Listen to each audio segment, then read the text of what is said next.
Assalamualaikum warahmatullahi wabarakatuh. Annyeong. Kami dari Trio Kacamata. Perkenalkan, kami dari kelas 11F SMA N2 Majalengka. Saya Cita Enang Nurdiah. Saya Sofia Najwa. Dan saya Zara Setiawan.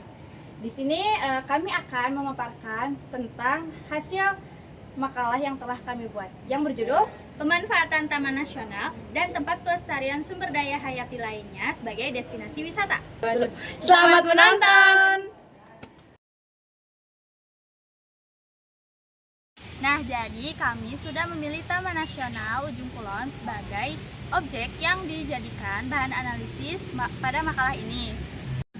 Kenapa sih kamu memilih Taman Nasional Ujung Kulon? Karena Taman Nasional Ujung Kulon merupakan taman nasional tertua di Indonesia yang sudah diresmikan sebagai salah satu warisan dunia yang diakui oleh UNESCO. Adapun beberapa rumusan masalah yang dicantumkan pada makalah ini. Yang pertama ada apa itu Taman Nasional dan destinasi wisata, di mana lokasi Taman Nasional Ujung Kulon, kapan pertama kali didirikannya Taman Nasional Ujung Kulon, bagaimana dampak positif dan negatif dalam pemanfaatan Taman Nasional Ujung Kulon sebagai destinasi wisata, siapa yang menimbulkan dampak negatif dan positif dalam pemanfaatan Taman Nasional Ujung Kulon sebagai destinasi wisata, mengapa Taman Nasional Ujung Kulon yang fungsinya sebagai tempat pelestarian flora dan fauna malah dijadikan sebagai tempat destinasi wisata, dan mengapa nama Taman Nasional ini ditetapkan sebagai nama Ujung Kulon. Baik, pada pembahasan yang pertama itu mengenai pengertian Taman Nasional dan destinasi wisata. Sebenarnya apa sih Taman Nasional itu? Baik, menurut Permen LHK nomor 46 tahun 2016, Taman Nasional merupakan kawasan pelestarian alam yang memiliki ekosistem asli dan dikelola secara sistem zonasi yang memiliki manfaat untuk tujuan penelitian, pendidikan, ilmu pengetahuan, penunjang budidaya, pariwisata, dan rekreasi. Sedangkan destinasi wisata adalah kawasan geografis yang terdapat dalam satu atau lebih wilayah administratif yang memiliki daya tarik untuk dikunjungi para wisatawan. Nah, pembahasan selanjutnya adalah lokasi Taman Nasional Ujung Kulon berikut dengan letak astronomis dan letak geografis. Secara administratif, Taman Nasional Ujung Kulon berada di dua kecamatan, yaitu Kecamatan Sumur dan Kecamatan Cimanggu yang ada di Kabupaten Pandeglang, Provinsi Banten. Nah, secara astronomis, Taman Nasional Ujung Kulon berada di titik 6 derajat 30 sampai 6 derajat 52 lintang selatan dan 102,02 bujur timur sampai 105,37 bujur timur. Nah, secara kondisi geografis, Taman Nasional Ujung Kulon berbatasan dengan Selat Sunda di bagian utara dan barat, dan di bagian timur ada Kecamatan Cibaliung, serta di bagian selatan berbatasan dengan Samudra Hindia. Bagaimana dengan sejarah Taman Nasional Ujung Kulon? Nah, Taman Nasional Ujung Kulon pertama kali diresmikan ketika pada tanggal 6 Maret 1980 bersama dengan 4 Taman Nasional yang lainnya seperti Taman Nasional Komodo dan Taman Nasional Gunung Gede Pangrango. Nah, kawasan Ujung Kulon pertama kali diperkenalkan oleh ahli botani Jerman, yaitu F. Junghun pada tahun 1846 ketika sedang mengumpulkan dan mencari tanaman-tanaman tropis.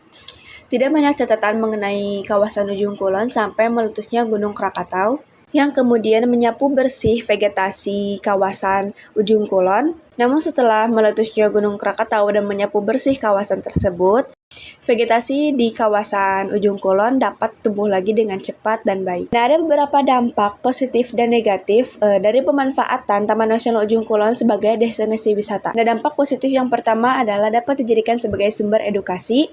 Yang kedua adalah untuk menggerakkan roda perekonomian. Dan yang terakhir, yang ketiga ada untuk menjadi nilai tambah akselerasi pembangunan di sekitar wilayah Taman Nasional Ujung Kulon. Nah, perlu diingat selain dampak positif, ada pun dampak negatif yang dapat ditimbulkan dari pemanfaatan Taman Nasional sebagai destinasi wisata. Yang pertama yaitu dampak negatif dari aktivitas manusia seperti pembangunan infrastruktur dan pertambangan juga pembalakan ilegal. Nah, dampak negatif yang kedua adalah perburuan hewan dan perdagangan flora dan fauna secara ilegal. Nah, pertanyaannya, apakah ada orang-orang atau oknum-oknum yang terlibat dalam penimbulan dampak positif dan negatif tersebut? Jawabannya tentunya ada.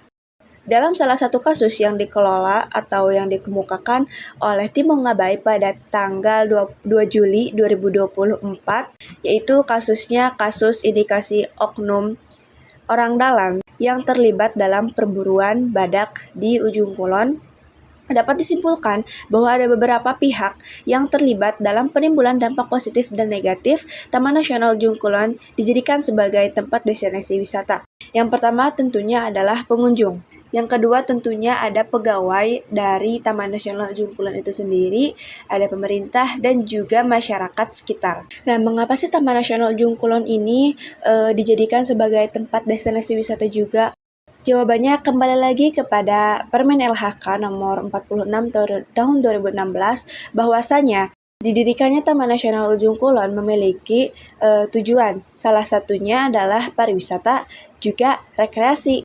Taman Nasional juga dibuat untuk mempromosikan kekayaan alam Indonesia. Selain menjadi tempat destinasi wisata untuk rekreasi, Taman Nasional Ujung Kulon juga dapat dijadikan sebagai sumber penelitian bagi peneliti, ilmuwan, maupun pelajar dan mahasiswa. Nah, tak terasa kita sudah berada di penghujung pembahasan, yaitu pembahasan yang terakhir adalah sejarah nama dari Taman Nasional Ujung Kulon itu sendiri. Kenapa namanya disebut sebagai atau dicetuskan dengan nama Ujung Kulon?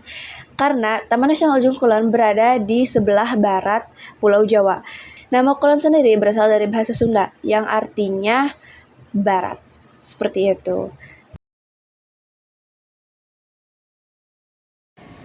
Setelah pembahasan tadi, dapat ditarik kesimpulan bahwa menurut Permen LHK nomor 46 tahun 2016, Taman Nasional merupakan kawasan ekosistem asli yang dikelola secara zonasi dan memiliki tujuan penelitian, ilmu pengetahuan, pendidikan, pariwisata, dan rekreasi.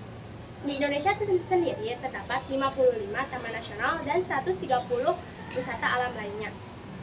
Salah satu taman nasional yang terkenal di Indonesia adalah Taman Nasional Ujung Kulon. Taman Nasional Ujung Kulon merupakan taman nasional tertua yang berada di Indonesia. Taman Nasional Ujung Kulon sendiri sudah diakui dan dilindungi oleh UNESCO. Dengan dijadikannya Taman Nasional Ujung Kulon sebagai destinasi wisata, memberikan dampak positif dan negatif terhadap fungsinya sebagai pelestarian alam. Dampak positifnya yaitu yang pertama ada mengedukasi manusia akan pentingnya pelestarian alam. Yang kedua ada menggerakkan perekonomian. Dan yang ketiga ada memberikan nilai tambah akselerasi pembangunan terhadap wilayah di sekitar Taman Nasional Ujung Kulon. Selanjutnya ada dampak negatif. Yang pertama ada aktivitas manusia. Aktivitas manusia dapat merusak ekosistem keanekaragaman hayati yang berada di Taman Nasional, seperti pertambangan dan pembalakan ilegal. Yang kedua ada pemburuan dan perdagangan flora dan fauna.